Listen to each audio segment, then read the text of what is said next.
અરે ના ના, હું કઈ પાગલ નથી થઈ, આ તો હું ખુશીને કારણે ઠેકડા મારું છું। જય જલારામ। તો આજે અમારી સવારી નીકળી ગઈ હતી ફ્રેન્ડના ઘરે ગામડે જવા માટે, અને ખબર નહીં આ લોકો કોની સાથે રેસ કરતા એકલા જ આગળ ભાગતા હતા।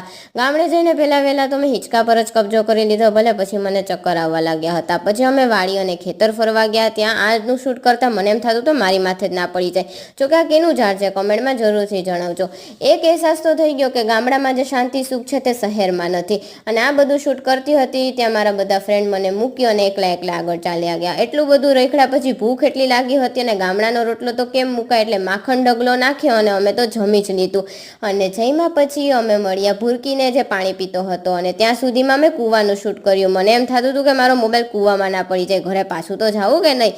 મોબાઈલ સરખી રીતે સાચવ્યો અને અમે ભૂરકીના મિત્રોને મળવા ગયા। ત્યાં મને મળી શિવું અને મેં દેશ વિદેશની ચર્ચા કરતા મને ભૂખ લાગતા મેં જાંબુ તોડ્યા। થોડા તમે પણ ખાઈ લો, અને પાર્ટ 2 માટે જોડાયેલા રહેજો।